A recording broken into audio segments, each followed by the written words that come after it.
오늘 제목은 존귀한 자가 됩시다. 이렇게 제목을 잡았습니다. 우리 옆 사람과 함께 인사를 제목으로 합시다. 존귀한 자가 됩시다.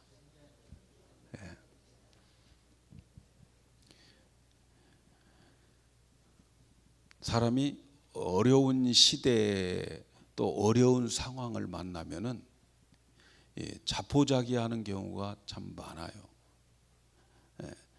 그래서 세상이 이러니까 할 수 없지, 환경이 이러니까 할 수 없다고 하면서 체념하고 모든 것을 운명이라고 생각하고 받아들이면서 살아가는 사람들이 많아요. 마치 죽은 물고기가 그저 물에 떠내려가는 것처럼 모든 것을 포기하고 물이 흘러가는 대로 그냥 흘러가는 세월 따라 유행 따라 살아가는 그런 사람들이 참 많습니다. 그런데 어떤 사람은 어려운 시대, 어려운 환경과 조건 속에서 포기하지 않고 끝까지 살 길을 찾아서 살아나는 사람들이 있습니다. 우리는 그들을 가리켜서 존귀한 자라 이렇게 말합니다. 바로 그런 사람이 오늘 본문에 소개한 야베스라는 사람입니다. 야베스는 시대적으로 굉장히 어려운 시대와 환경 가운데에 있을 때에 태어난 사람인 것 같아요. 왜냐하면 그의 이름 자체가 그렇게 말해주고 있어요. 야베스라고 하는 그 이름의 뜻은 수고와 고통이라 하는 뜻입니다. 이 이름을 특별히 어머니가 지어 주었다 이렇게 말씀해요. 보통 여러분 우리가 아이를 낳으면 아버지나 혹은 할아버지가 지어주게 되어 있잖아요.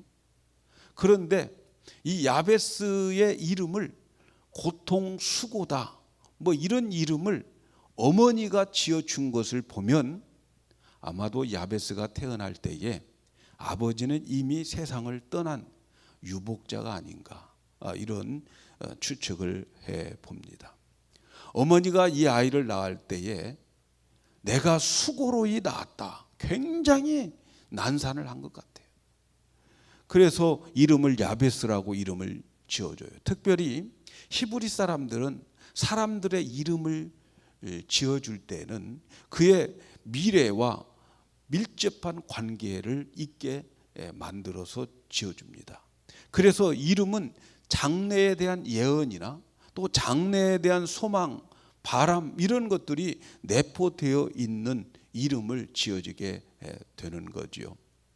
그런데 야베스가 태어날 때 어머니가 볼 때에 이 아이는 정말 태어나지 말아야 할 시대에 태어났고 이 아이는 정말 세상에 안 태어나는 것이 더 복이다라고 생각이 들었던 것 같아요. 그래서 이 아이가 살아가는 것 자체가 괴로운 것이고 이 아이가 살아가는 그 자체가 고통스러운 것이라고 어머니가 생각이 되어서 이 어머니가 이 아이의 미래의 전망을 볼 때 이 타고난 시대와 그리고 환경이 정말 어쩔 수 없이 괴롭고 힘든 수고로운 인생을 살아갈 수밖에 없다고 생각해서 그의 이름을 수고, 고통 이런 뜻을 담긴 야베스라고 이름을 지었던 거예요. 그래서 아마도 이 야베스는 이 인생을 살아가면서 그의 이름처럼 수많은 고통과 고난과 괴로움을 당하면서 살았던 것 같아요. 인생을 보면은 그 끝이 오늘 이름처럼 그 야베스가 고통과 고난과 불행한 그러한 인생으로 마쳤느냐, 그게 아니라는 거죠. 그의 인생을 보면 오늘 우리가 소개한 그 야베스의 내용을 보면은 놀랍게도 이 야베스는 그의 형제들보다 존귀한 자다. 이름값이 아니고 이름과 걸맞지 않는 아주 존귀한 자라 이렇게 소개하고 있어요. 여러분 역대상을 읽어보셨습니까? 역대상을 읽어보면은 족보가 나와요. 족보가. 우리가 여러분 성경을 읽다가 족보가 나오면은 어떻습니까? 지루하잖아요. 낳고 하는 내용을 보면서 또 낳고 말았네 이렇게 끝나고 지나가는 경우가 많이 있어요. 그래서 우리가 마태복음 1장에 보면 낳고 하는 아브라함과 다윗의 족보가 쭉 이렇게 나오잖아요. 그런데 이 역대상에 나오는 족보는요, 마태복음에서는 1장에만 나오지만 역대상에서는 1장에서 9장까지 족보만 나와요. 아담부터 추리고 또 추리고 그런 이름들을 이 적어도 500명 이상 500개의 이름 이상 생소하고 발음도 하기 어려운 이런 이름들을 1장에서부터 9장까지 이름을 기록해 나가는 거예요.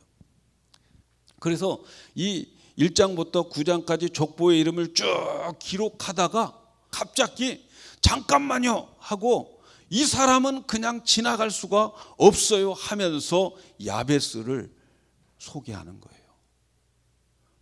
잠깐만, 이 야베스는 그 형제들보다도 다 존귀한 자다.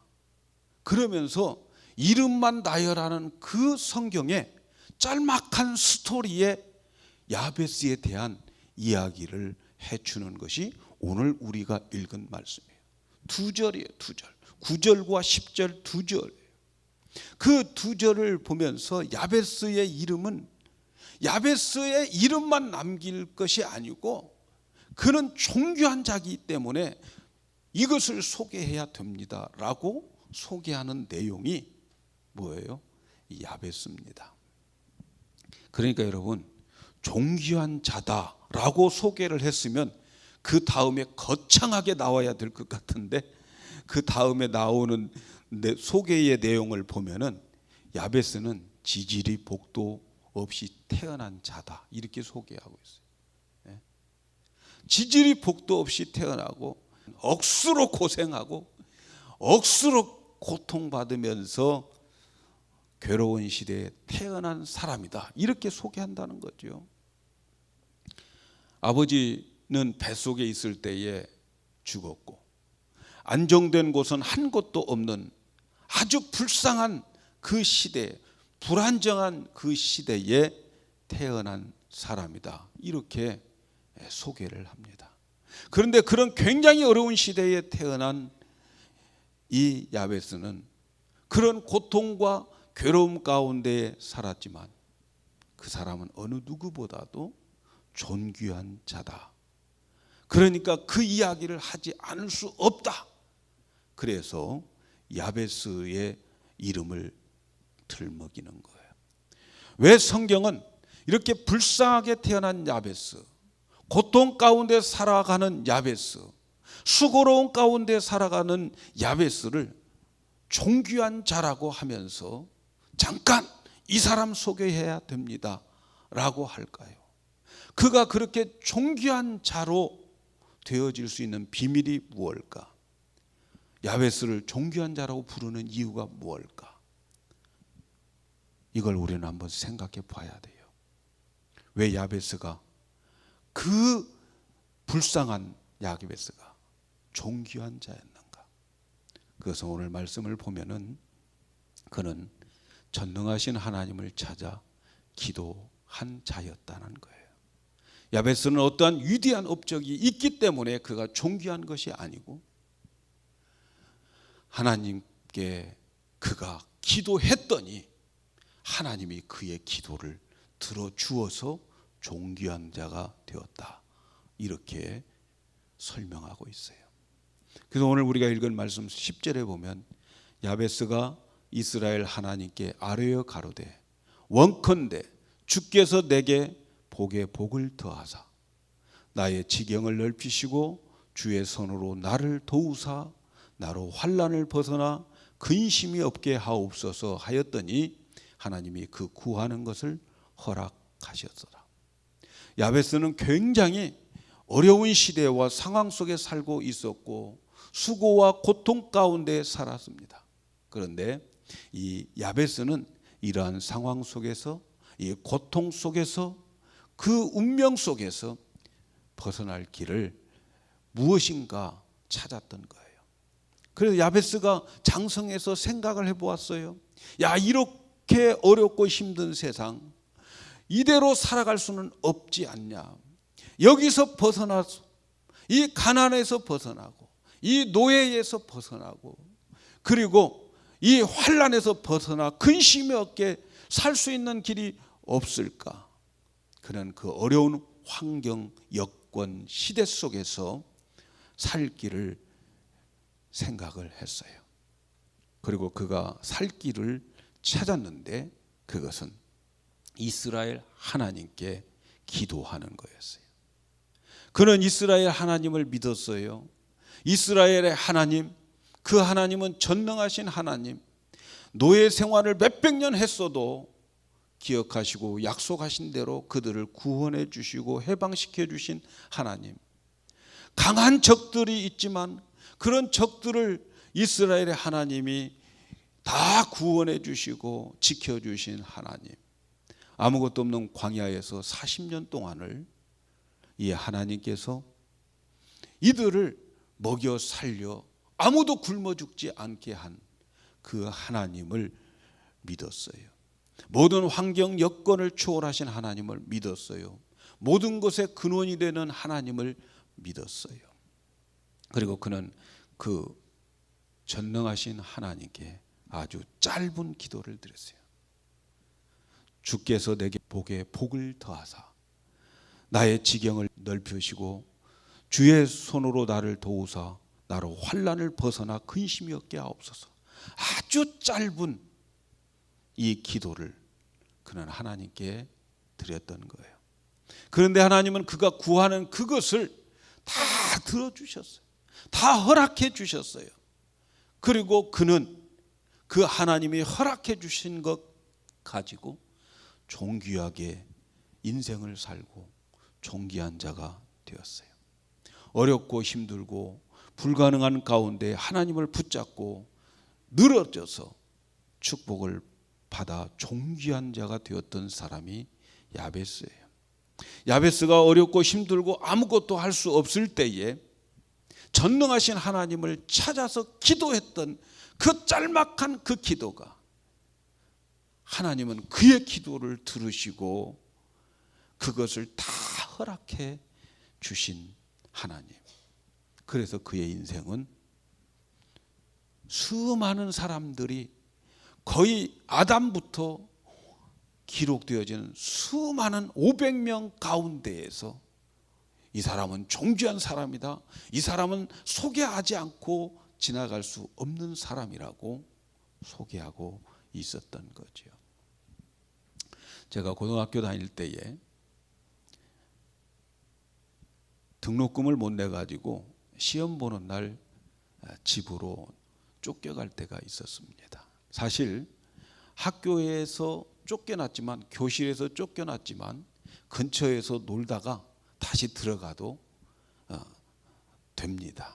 그런데 그때의 제 감정은 등록금을 주지 않고 창피하게 만든 부모님이 너무 제게는 화가 났어요. 그래서 일부러 시골 집으로 찾아갔어요. 집에 가가지고 이제 부모님을 만나는 거죠. 저희 집은 농사만 짓는 집이에요.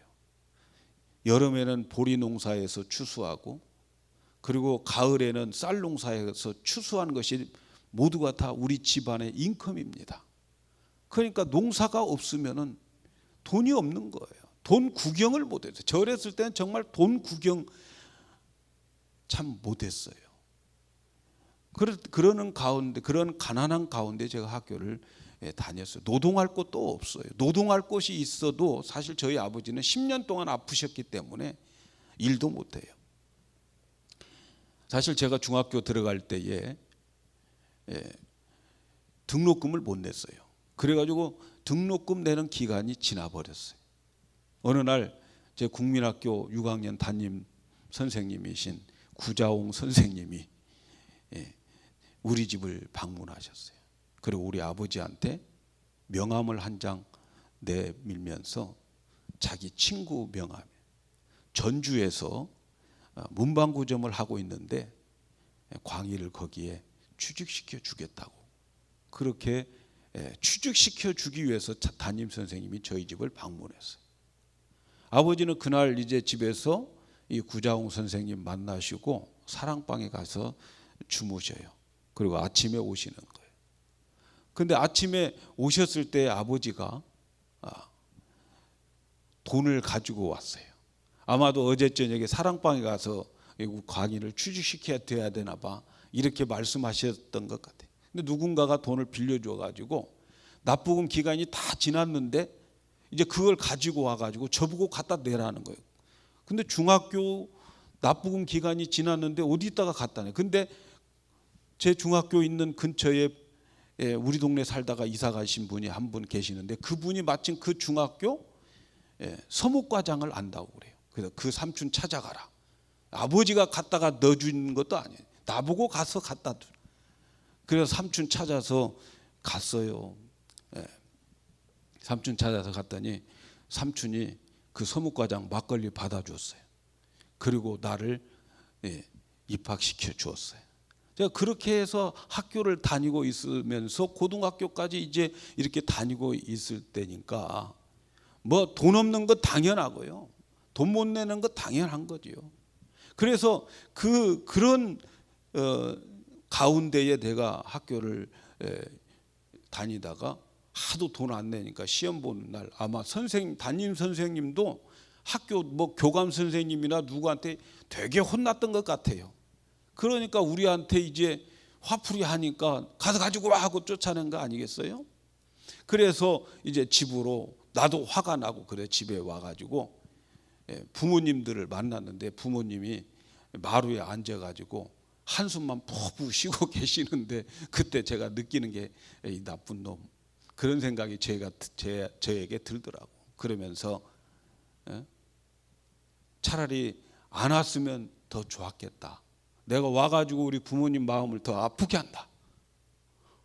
그래서 내가 나쁜 놈이라는 생각이 들더라고요. 그때는 답답한 거예요. 나도 한숨 쉬면서 돈 있으면서 자녀들 학비 안 주는 부모가 어디 있겠어요.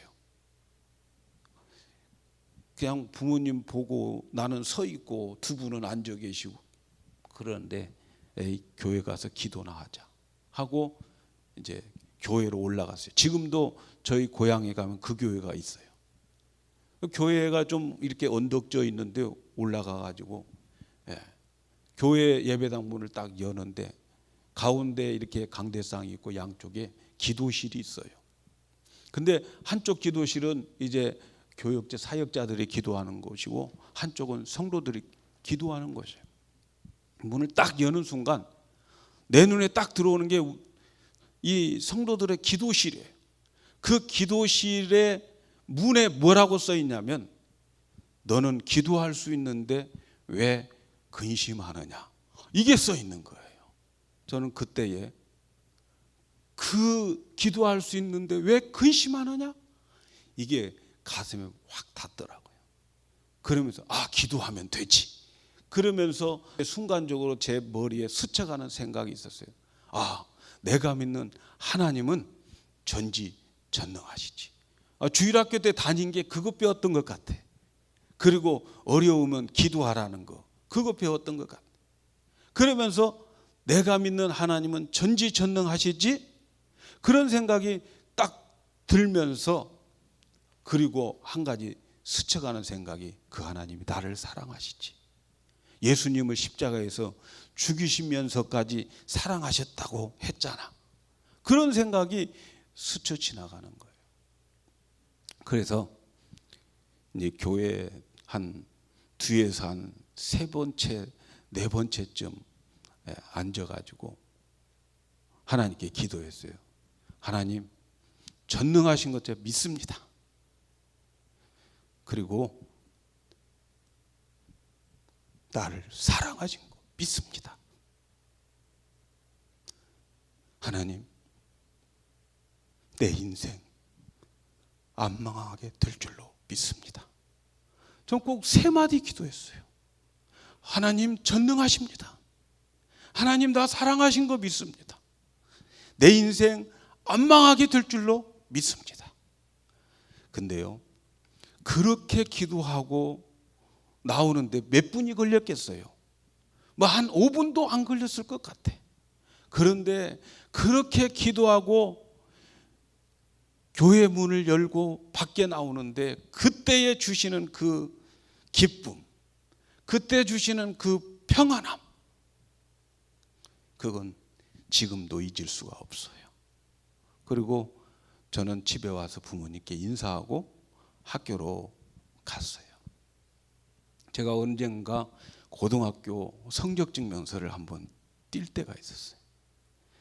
근데 그때는 그 성적증명서에 보니까 그날 시험 안 보고 쫓겨갔던 그 시험 그 점수란에는 공란으로 되어 있더라고요.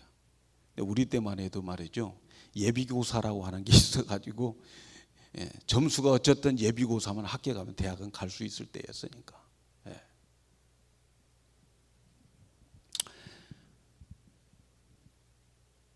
그 후로 저는 한동안 제 책상에다가, 제 책상 앞에 벽에다가 너는 기도할 수 있는데 왜 근심 안 하냐, 그걸 써놓고 학창시절을 지나고 그리고 새벽 예배를 나가기 시작했어요.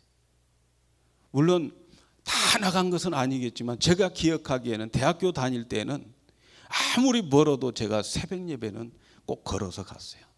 새벽 예배 걸어갈 때에 그 철쭉길을 따라서 가야 지름길이니까 철쭉길 갈 때 아유, 철쭉길 옆에 웬 무당집들이 그렇게 많은지 그런 집 지나갈 때마다 기분 나쁘고 말이죠. 영적 싸움을 하면서 지나가는 거예요.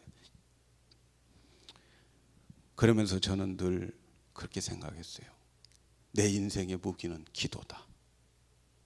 나는 우리 자녀들에게 남길 것은 기도밖에 없다. 너희들 기도가 인생의 무기다. 제가 총각 때 그렇게 다짐을 하면서 신앙생활을 하고 기도를 그렇게 중요하게 생각을 했습니다. 그때에 그 어렵고 힘들 때에 하나님께 나가서 아주 짧게 기도했는데 하나님 내 인생은 망하지 않을 줄로 믿습니다 했던 그 기도, 하나님은 내 인생을 망하지 않게 해주셨어요. 저는 그러면서 기도를 한 거예요. 하나님 저 공부 끝까지 하게 해주세요. 그리고 하나님이 함께 해주시고 하나님 믿어서 끝까지 공부했다고 간증하게 해주세요. 그렇게 매주 성가대에 앉아가지고, 성가대 그때는 이렇게 헌금을 거두었어요. 잠자리채 같은 거 가지고. 그때에 저는 기도를 해서 하나님 믿어서 제가 끝까지 공부했다고 간증하게 해주세요. 그래서 그때에 끝까지 공부하는 것은 대학원까지 졸업하는 거예요. 대학도 제대로 못 다니는데 끝까지 공부하게 해달라. 그리고 대학원을 졸업했어요. 근데 어느 날 제가 새롭게 하소서의 프로그램에 나가서 보니까 그때 그 간증을 내가 하고 있더라고. 새롭게 할 것이 없는데 내가 나가도 됩니까? 그래서 나오라고. 그래가지고 새롭게 하소서 그 프로그램에서 제가 그때 그 이야기를 하고 있더라고요. 여러분, 저는 존귀한 자가 아니에요. 그렇지만 제가 고향에 가면 저희 어머님이 저한테 그런 말을 해줘요. 옛날에 우리가 못 살고 가난하고 힘들 때 우리 어머니는 저 집은 아무것도 없는데 어떻게 먹고 사느냐고 자기 집 쌀 떨어지면 우리 엄마가 가져갔다고 그랬어요. 그런 누명을 받고 세상을 살았어요. 그런데 그렇게 우리 어머님을 깔보고 무시하고 억울한 누명을 쓰였던 그 모든 사람들이 이제 우리 어머니에게, 우리 어머니가 제동댁이에요. 제 동네에서 시집 왔다고 제동댁이야. 제동댁은 복도 많아. 복도 많아. 그렇게 말씀하십니다. 사람들이 자기를 그렇게 부러워한다는 거예요.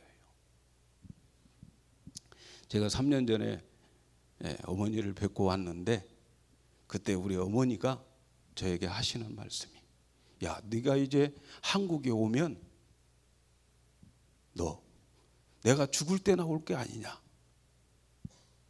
그런데 내가 죽어도 너 울지 마라. 왜? 너는 나한테 제일 잘해줬다. 그러시더라고요. 저는 존귀한 자는 아닙니다. 그러나 저희 어머니에게는 존귀한 아들이에요. 여러분, 우리의 인생은 다 고달파요. 우리의 인생은 다 피곤해요. 어떤 세상이 와도, 어떤 시대가 와도 이 세상은 만만치 않아요. 똑같은 세상, 똑같은 환경에서 살지만 어떤 사람 그 환경과 그 시대 때문에 포기해버리고 죽은 물고기처럼 그 시대에 그냥 흘러가 버리는 사람이 있는가 하면, 그러나 그 시대 속에 존귀하게 드러나는 인물들이 있어요. 그 사람이 바로 전능하신 하나님을 믿고 기도하는 거예요. 여러분, 기도하면 되더라고요. 기도하면 다 돼요. 여러분, 마태복음 6장에 보면은 너희는 무엇을 먹을까 입을까 마실까 걱정하지 말라고 그래요. 하늘에 계신 아버지는 다 알고 계신다. 공중에 나는 새도 들에 백합화도 입히시는 하나님께서 다 먹여 살립니다. 그래서 마태복음 6장에는 너희는 무엇을 먹을까 마실까 입을까 염려하지 말라고 하시는 거예요. 그런데 보세요, 7장으로 넘어가면 예수님은 너희는 구하라 찾으라 문을 두드리라 이렇게 말씀하셔요. 먹고 사는 것에 대해서는 염려하지 말라고 하는데, 그런데 예수님은 7장에 가서는 구하라 두드려라 찾으라 말씀하셔요. 여러분, 먹고 살고 하는 그런 인생은 평범한 인생을 살려면 먹고 입고 마시면 되는 게 아니겠어요? 그런데 마태복음 7장에 가서는 구하라 찾으라 두드리라고 말씀하십니다. 그것은 하나님은 우리가 구하고 문을 두드리고 찾을 때에 하나님이 예비하신 새로운 복이 있다는 말씀이에요. 보다 나은 삶을 살고 보다 더 가치 있고 존귀한 삶을 살기 위해서 하나님 이거 주세요. 불가능하지만 하나님 하실 수 있어요. 이렇게 구하는 자들에게 하나님이 따로 예비하신 그러한 복들을, 그러한 복의 창고를 가시신 복이 충만한 하나님이 계시다는 거예요. 이러한 복들을 고린도전서 2장 9절에서 기록된 바, 하나님이 자기를 사랑하는 자들을 위하여 예비하신 모든 것은 눈으로 보지 못하고 귀로 듣지 못하고 사람의 마음으로 생각하지 못하였다 함과 같으니라. 여러분, 우리 불가능한 상황 속에, 어려운 환경 속에, 그때에 내가 하나님께 구하고 찾고 두드릴 때에는 세상 사람들이 보지 못한 그러한 복들을 우리에게 주시고, 세상 사람들이 생각하지 못했던 그런 복들을 하나님 우리에게 예비해 놓으신 복의 주인이신 하나님이신 거죠. 이 복은 우리가 요청하면 주려고 예비하신 복들이에요. 그런데 우리가 구하지 않아서 받지 못하고, 그래서 하늘의 창고에는 재고가 많은 채 우리가 이 세상을 끝내는 그런 일들이 많이 있답니다. 기도하고 구하고 하나님이 준비한 그 눈으로 보지 못하고 우리가 생각하지 못하고 들어보지 못한 그러한 복의 창고가 있는데, 그것은 우리가 구해야 되는 거예요. 그래서 존귀한 자로 살아가는 거예요. 너희가 얻지 못하면 구하지 아니함이라. 야고보 선생은 그렇게 말하잖아요. 지금 우리가 이보다 더 나은 삶, 이보다 더 나은 미래, 이보다 더 가치 있는 삶, 이걸 위해서 불가능한 세계를 초월해서 초월적인 하나님을 찾을 때에 그 하나님은 우리에게 보지 못하고 듣지 못하고 생각지 못한 그것을 주게 될 줄로 믿습니다. 저는 미국에 와서 목회를 시작할 때에 미국 예배당을 빌려서 예배를 드리면서 나는 미국에다가 예배당 짓지 않겠다, 이렇게 굳은 마음을 먹고 1994년에 개척을 했어요. 당시에 $1,000만 주면은 일주일 내내 자유롭게 쓸 수 있어요. 오늘 우리 교회도 그렇지 않습니까? 그래서 나는 이곳에다가 예배당을 짓는 것 자체가 마음에 안 들었어요. 이런 교회 빌려서 같이 예배 드리고 2부 예배, 3부 예배 드리면 되지 하는 생각을 가지고 있었어요. 그래서 그런 마음 가지고 저는 교회 건축원금 이런 것도 명목도 없었어요. 몇 년 동안 그런 명목도 없었어요. 그런데 2001년도에 우리 교회에 26살 된 반주자가 있었어요. 근데 그 반주자가 암에 걸린 거예요. 결혼한 지 1년 됐어요. 암에 걸려가지고 이 암도 온몸에 다 퍼져버린 거예요. 나에게 맡겨진 성도기 때문에 내가 이 자매를 위해서 기도해야지 하고, 그때에 루트란 처치를 빌려서 예배를 드리는데, 제가 이 자매, 우리 피아니스트가 이렇게 암에 걸렸으니까 그를 위해서 40일 동안 제가 철야를 좀 할 수 있도록 허락해 달라고 그랬어요. 그랬더니 그 교회에서 회의를 해보고 결정해 준다고 그래요. 그래서 회의를 하고 난 다음에 그 다음 주 나한테 통보를 하기를 뭐라고 했느냐면 안 된다는 거예요. 아니 내가 불 끄고 할 테니까 밤에, 그래도 안 된다는 거예요. 그때에 제가 처음으로 이래서 자체 건물이 필요하나 하는 생각이 들었어요. 그리고 제 친구인 교회가 동원장로교회인데, 그 교회는 마침 그때에 유태인 회당을 사가지고 예배당을 이전했을 때예요. 그래서 그 교회에 가가지고 제가 40일 동안 철야를 그 교회에서 했어요. 하는 동안에 막 도둑도 들어오고 뭐 그랬는데, 그때에 제가 그 교회에 가서 처음으로 하나님께, 하나님 저에게도 이보다 100배나 좋은 교회를 주세요. 이보다 100배나 좋은 교회를 주세요. 그렇게 기도를 했어요. 그것도 그 친구한테 좀 미안해서 많이 못했어. 며칠 그렇게 못하고 그냥 끝나 말았어요. 그리고 40일 기도가 마쳤어요. 근데 40일 기도가 마치고 난 다음에 하나님께서 성전 건축에 대한 설교를 하라는 성령의 감동이 자꾸 오는 거예요. 그때에 제가 우리 교회에 무슨 성전을 건축해요? 아시다시피 젊은이들, 유학생들로 다 되어져 있는 교회인데 무슨 성전 건축에 대한 설교를. 그래도 성령의 감화를 소멸하면 안 되니까 금요일 날 제가 했어요.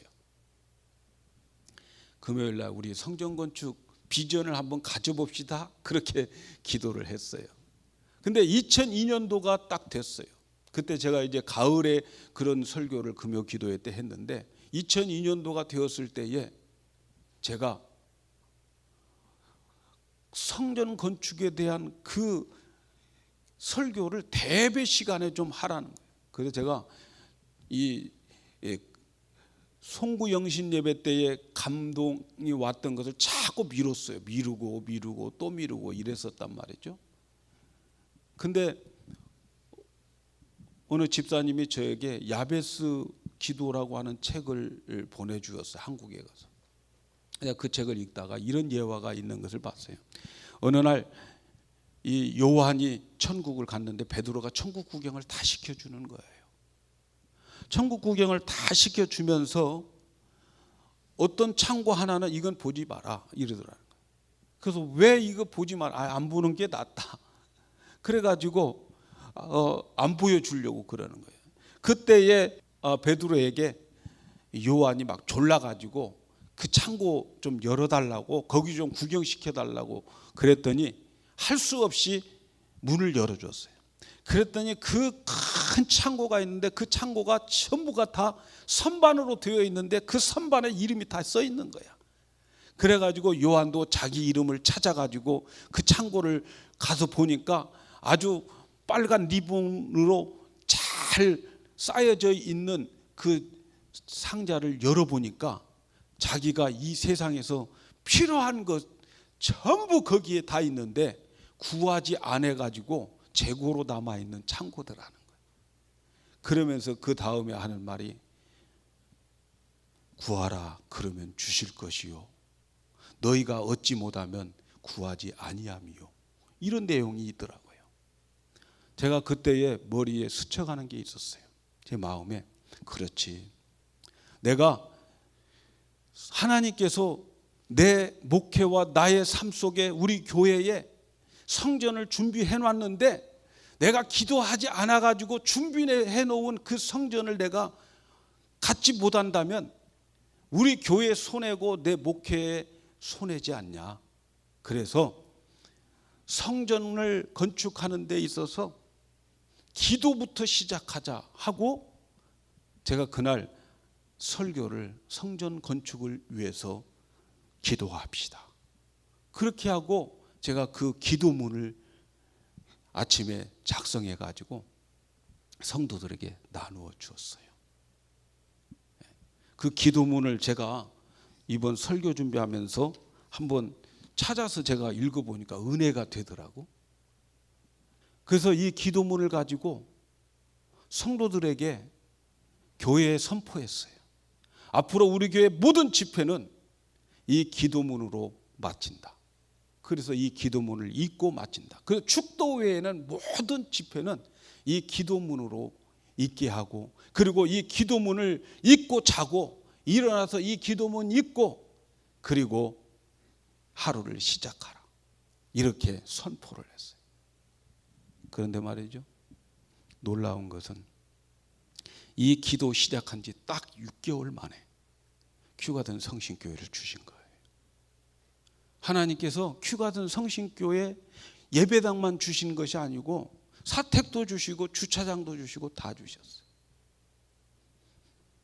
남의 일이라고, 지나간 일이라고 아멘도 안 하시는데 어쨌든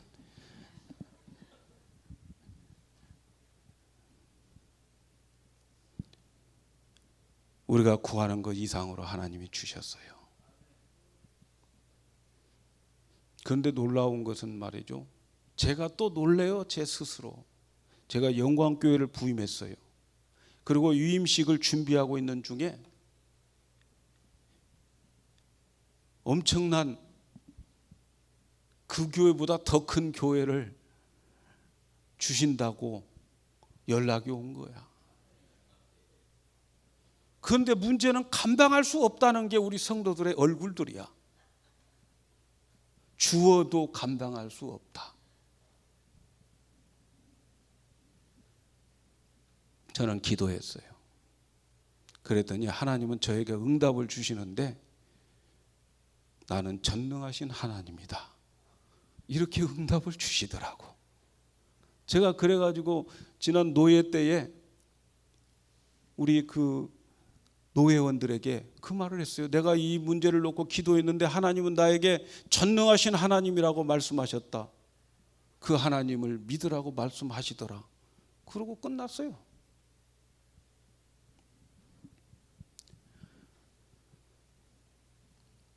야베스는 신앙으로 기도하면 존귀한 자가 된다고 하는 것을 우리에게 보여주고 있지 않아요? 우리도 존귀한 교회, 존귀한 성도, 존귀한 인생을 살 수 있어요. 그래서 저는 지난주 금요일 날 하나님 기도해야 됩니다. 왜냐하면 또 지난주에 우리 컨시스토리에서 기도하자고 했기 때문에. 그런데 기도해야 됩니다. 그런데 하나님 기뻐하는 기도, 하나님이 주시고자 한 그것이 뭡니까? 그것을 우리 교회의 기도의 제목으로 삼고 싶어요. 그래서 제가 그날은 이 하나님이 계시를 줄 걸 믿고 제가 노트북을 가지고 교회에 왔어요. 그리고 제가 기도문을 작성한 게 오늘 여러분에게 드린 이 기도문입니다.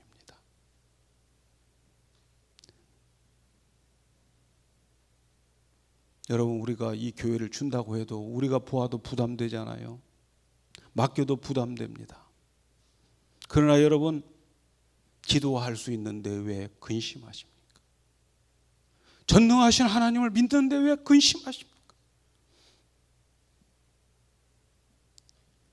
기도하지 않는 것이 죄란 말이죠. 기도를 해야 되는 거예요. 그 하나님께 아뢰면 하나님은 모든 것을 채워주실 줄로 믿습니다. 저는 이 기도를 반드시 하나님이 응답해 주실 줄로 확신합니다. 옛날에는 예배당만 달라고 그랬는데 이제는 예배당은 있으니까 이 안을 채워주시고 이 안에서 역사가 일어나게 해달라고 우리가 기도할 때에 하나님은 우리에게 놀라운 그 응답을 허락하셔서 우리 영광교회를 존귀하게 사용하게 해 주실 줄로 믿습니다. 그래서 12월 달 우리가 이제 신교 끝나고 기도할 때는 이 기도문을 읽으면서 기도회를 하려고 합니다. 여러분, 이 기도에 동참하세요. 여러분의 삶이 복됩니다. 여러분의 삶이 복을 받게 됩니다. 저는 이 기도의 모임이 이제는 뉴저지를 불태우고 미국을 불태우고 열방을 품는 그러한 기도가 시작된 걸로 믿습니다. 우리에게 주어지는 이 기회는, 우리에게 주어지는 이 어려움과 역경과 난관은 하나님의 능력과 기적이 나타나는 그러한 찬스인 것을 믿으시기를 바랍니다. 저는 평범한 인생보다, 평범한 교회보다 존귀한 교회, 존귀한 성도가 다 여러분이 되기를 축복합니다. 남들이 얻지 못하고, 남들이 보지 못하고, 남들이 갖지 못한 것들을 여러분들이 그것을 구하여 가져서 존귀한 자가 되시기를 축복합니다. 기도하는 사람은 존귀한 자입니다. 하나님도 사람도 존귀한 자로 여기는 교회가 바로 영광교회가 될 수 있도록 기도하는 우리 성도들 되시기를 주님의 이름으로 축복합니다. 존귀한 자가 되기까지 기도를 멈추지 않는 우리 영광교회 모든 성도들 다 되어서 주님 앞에 섰을 때 너는 정말 존귀한 자다, 영광교회는 존귀한 교회야, 이런 칭찬받는 교회가 되기를 주님의 이름으로 축복합니다.